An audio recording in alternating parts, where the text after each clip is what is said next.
zurekin. Senideok, aitor izagun humiltasunez, gure pekatuak, misterio santuak behar bezala ospatu da izaneko. Erruki jauna, Kristo erruki jauna, erruki dakigula jaiko guztizatzua eta gure pekatuak barkaturik eraman itzala betiko bizitzara. Egin bezagun otoiuz. Emaituztu jauna, Paulo apostoluari bezala, Jesu Kristoren ezagutze paregabea.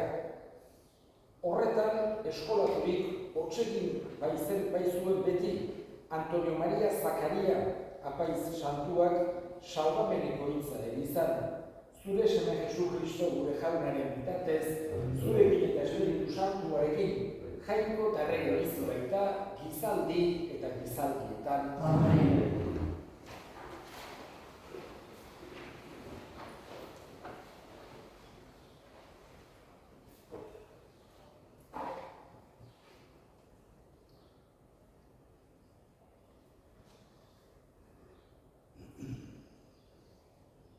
Amosen profetaren liburutik, entzun nauzuen bertsuak, zapaltzen eta herriko jendetxeak ondatzen dituzuenok. Esan ez, noiz igeroko ote da hilberria garia saltzeko eta larun bata mandioak irikitzeko, neudeak txiki egiten dituzue, balioak handitu eta okerreko pitxuak erabiltzen. Pobreak diruz erosten dituzue. Eta bertsuak oinetako pare batean gari ondakinak ere salduz. Egun hartan dio jaunak, eguerdi batean zar eraziko duzu eguzkia eta egun argian irunduko lurra. Negar bihurtuko ditut zuen jaiak eta zuez kantua negar erresi. Zakuz kantziko ditut gerri guztia, eta guru guztia soilduko. Seme bakarren eta eguna bezala izango da, eta azkena egun garratza bezalako. Ara badatoz egunak, dio jaunak, eta gozea bidaliko dut lurrera.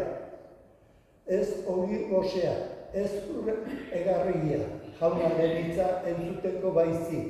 Galduta ibiliko dira, itxasoz, arronk, onuntz, ibiliko dira, iparraldetik eguzkira aldera, jaunaren hitzaren bila, eta ez dute aurkituko. Jaunak esana. Jauna dut hartzai,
Aldi hartan, Jesusek bide zikoala, Mateo zeritzan gizon bat ikusi zuen zergalari mailan eserita, eta esan zion, jarrai neri, eta Mateo zutitu eta jarraitu egin zion.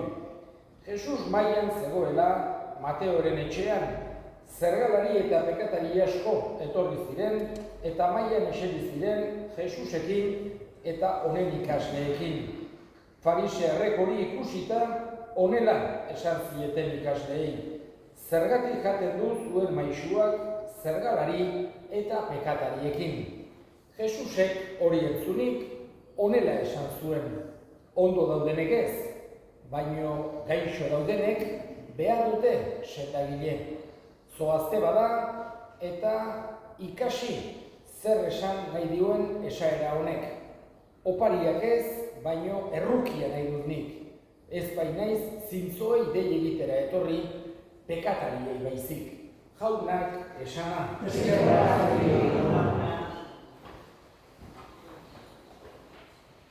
Gizarteak eta hori gertatzen da garai guztietan eta munduko toki guztietan. Badu halako joera zenbait kolektibo edo zenbait pertsona seinalatzeko, markatzeko, baztertzeko, halako joera badago. Eta pertsona batek behin gauz bat gaizki egin balin badu, edo denboraldi baten hala egin balin badu, gero naiz eta erabat aldatu, gelditu daiteke markatua bere bizi guztirako. Eta gizarteak markatzen balin badu pertsona hori, seguru asko ezingo du hori aldatu bere bizi osoan. Jesusek justo kontrakoa erakusten digu. Oartzen gera, gure garaian gertatu daiteke bezala, Jesusen garaian hala gertatzen zen, eta berdin gertatu daiteke Afrikan edo Asian edo... Baina Jesusek mentalidade hori aldatu nahi du, hautsi nahi du. Ez du bere jarraitzaileak olakoak izaterik nahi. Pertsona bat seinalatu, baztertu, markatu edo kolektibo bat, erabat baztertuta duzte. Olakorik ez du nahi Jesusek. Eta erabat horren eredu eman zigun bere bizian zehar. Vemos como Jesús, cuando fue a escoger los apóstoles, no fue a buscar gente que fuera, no ya vamos a decir, poderosa, o porque tenían mucho dinero, o porque tenía poder político del momento, o poder económico, o una capacidad intelectual fuera de lo normal. No fue a buscar, eso es claro, fue a buscar gente sencilla, gente normal, del pueblo, que no tuviese nada especial. Pero tampoco fue a buscar gente que fuera perfecta, intachable, que hubiese hecho siempre todo bien, que no tuviese nada que se le pudiera reprochar, ni siquiera que luego iban a acertar en todo. No, fue a buscar también gente de todo tipo. Y por eso vemos que escoge, hoy hemos escuchado en este evangelio, escoge a Mateo, que era cobrador de impuestos, una clase social, vamos a decir, que estaba tremendamente mal vista. Por un lado tenían fama de ladrones, porque se aprovechaban un poco del poder que tenían para cobrar de más. No se puede nunca generalizar que todos lo hicieran, pero era la fama que tenían ante la gente, porque muchos sí que lo hacían. Y vemos, por ejemplo, en el caso de Zaqueo, que era otro cobrador de impuestos, que le invitó a Jesús a su casa y él fue a comer, y dice, todo lo que he robado voy a devolver el doble a cada uno. O sea que él mismo reconoce que estaba robando. Mateo no aparece, pero es posible que también lo hiciera. Es decir, era una práctica muy habitual que los cobradores de impuestos cobrasen de más para enriquecerse ellos por el poder que tenían. Pero además eran vistos como colaboracionistas de los romanos. En aquella época, digamos, el pueblo judío estaba sometido al imperio romano. Las autoridades locales tenían que obedecer. Ahí estaba el gobernador Poncio Pilato, que luego se hace famoso en la Pasión de Jesús, etc. Pero los recaudadores de impuestos recaudaban dinero para el imperio romano. Y esto también estaba muy mal visto, por eso era una clase tremendamente mal vista y considerada como pecador público y como traidor, etc. Vemos que Jesús, al escoger uno de sus apóstoles, uno de sus 12, aún precisamente a un cobrador de impuestos, quiere romper completamente esta mentalidad social y quiere hacer ver que no hay que tener prejuicios hacia ninguna persona ni hacia ningún colectivo. Y Jesús escoge a Mateo como apóstol suyo. Vemos que también entre los apóstoles había otro que era, vamos a decir así, del bando contrario, que era Simón el Celote, Los celotes eran un grupo que activamente luchaba contra el Imperio Romano, con pequeños sabotajes, ataques a los romanos. Entonces vemos que en el mismo grupo de los 12, Jesús escoge a uno que era considerado colaboracionista del Imperio Romano y otro que era directamente contrario al Imperio Romano y que hacía incluso sabotajes, etcétera, contra los romanos. Vemos que Jesús quiere un poco con eso mostrarnos qué tipo de iglesia quiere, una iglesia muy abierta, inclusiva, en la que pueda haber gente muy distinta, pero que tiene que unir las cosas más profundas, las cosas más verdaderas.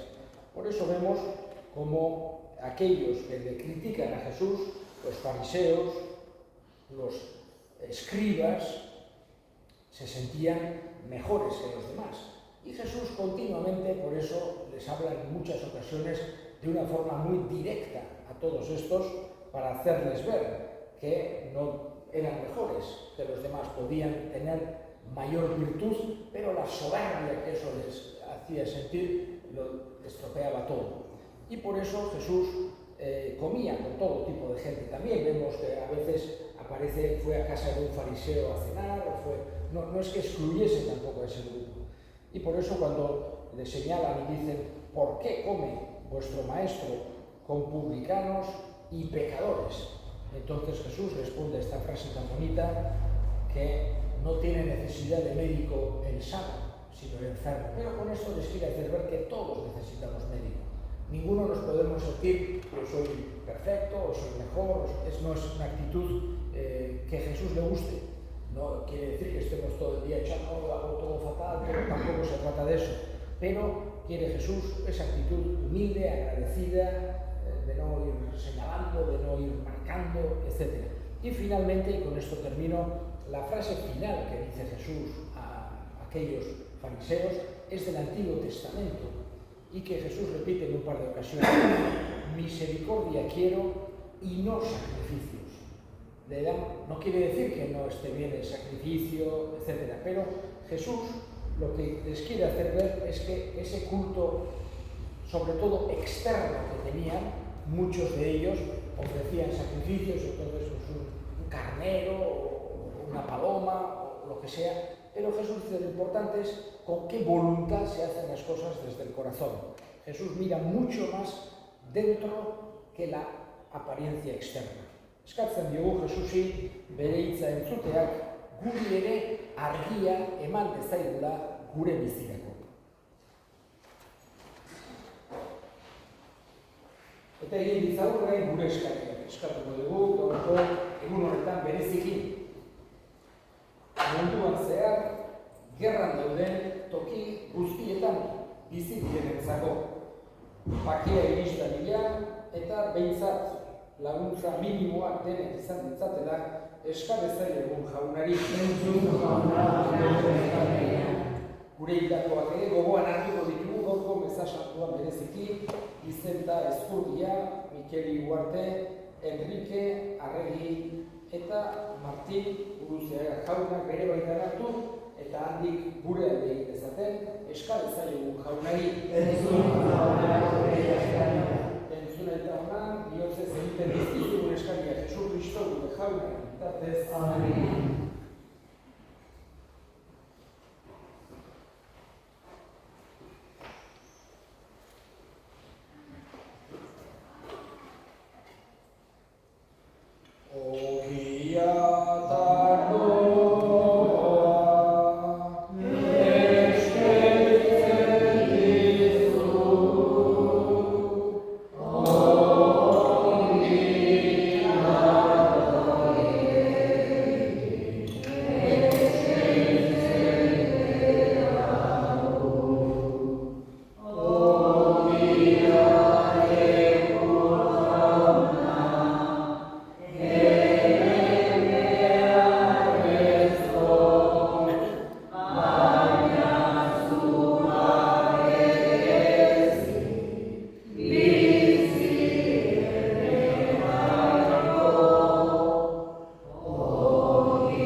jaunaren bitartez, jauna zuekin,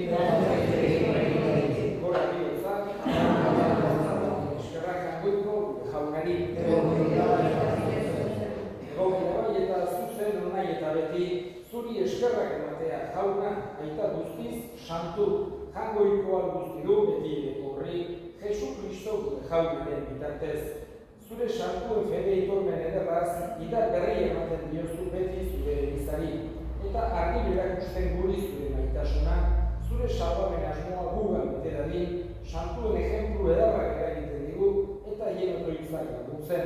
Horregatik, guk ere, aingeru eta santu guztiekin batean, goresten zaitugu jauna, poz betean kantari. Kanta ezagun aingeurekin, segurana ederrean, santua, santu, santua zera, jangoiko gure maurogenan, zeru galurra goresten duten, goresten zure almena. Osana zuri zeru horietan, osana da goralmena, dedikatua orain da beti, gure lana datorrena. Osana zuri zeru horietan, osana da goralmena, dedikatua orain da beti, gure lana datorrena. Santu zera bai jauna eta santutasun guztiaren iturri. Santu egizkizu bada honetako hauek zure espiritua isuriz, Jesu Kristo gure jaunaren gorputz eta odol gure zaten daitezen. Berak, saltu zutenean eta bere gogoz burutzera zikoala, ogi hartu eta eskerrak emanez, zatitu zuen eta bere ikasleei eman zien esanez. Hartzazue eta jan guztiokutatik, hau nire gorputza data zuentzat emango dena.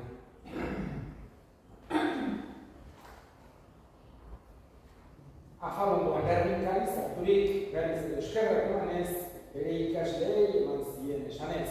Hartzazuen eta edan guztiokutatik. Hau nire odolaren kaliza data, itun berri eta betikoaren odola, zuentzat eta askorentzat pekatuak barkatzeko isuriko dena. Egizure hau nire oroinari.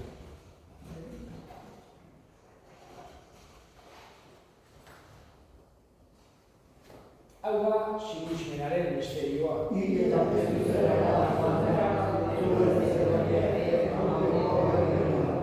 Horregatik jauna, zure semearen heriotza eta piztuera gogoratuz, biziaren ogia eta salbamenaren kaliza eskaintzen dizkizugu zuri eskerrak emanez, aldarean zure sarbitzari onartu gaituzulako, eta apalik eskatzen dizugu Kristoren gorputz odolak hartzen ditugunok, Espiritu Santuak bat egin nahitzala. Gogoa izan jauna mundu guztian zabaldurik dagoen zure eliza, eramazu maitasun osora Frantzisko Gehiago Santuarekin, Florentzio gure gizon guztiekin. Gogoa izan jauna bizteko itxarotena joan diran gure sendeak eta hildako guztiak, bereziki Bizenta, Mikeli, Enrique eta Martin. Argitzazu zure aurpegiaren argitan.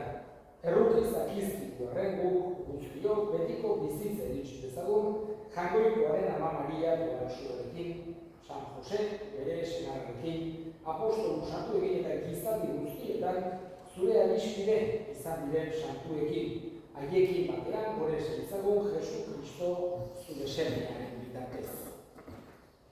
Honen bitartez, honekin eta honengan, zuri aita jangoiko alduztitun horri Espiritu Santuarekin batean, ospe eta hiltza guztiak gizaldi eta gizaldi guztietan. Salbatzaileak aginduta erakutsiak jarraituz, bildur gabe esan dezagun. Gure herria zerura zehara, santu izan egin zure izena, edo egin zure erreinoa, egin egin zure naia zerua bezala horrean ere, emaitu zure horrean dago egitea, barkatu gure zorak, gure ere bezaren barkatzen dira bezero, eta ez duten dira mantzen, atera gaitzazu jauna gaitz guztietatik, emai duzu pakea gure egotan. Zure errogiari esker pekarutik bizirik ezen eta eskualdietan sendo betiko zorionari itxaropenean Jesu Kristo gure salbatzailea noiz etorriko den zai gaudela. Jesu Kristo gure jauna, zuk esan da apostoluei pakea guztet dizuet, nire pakea ematen. Begira zure elizaren sinitsupenari eta ez gure pekatuei.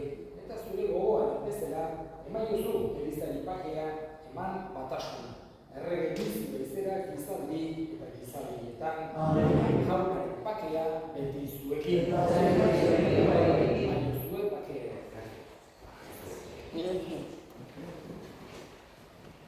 Jangoikoaren bildotxa, zuzren zezen munduko bekatua, errotik jauna. Jangoikoaren bildotxa, zuzren zezen munduko bekatua, errotik jauna. Jangoikoaren bildotxa, zuzren zezen munduko bekatua, errotik jauna. Hona hemen, jangoikoaren bildotxa hona munduko bekatuak kentzen duena zorion zuak jaunaren maila deitua. Jauna,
Egin dezagun otoiz.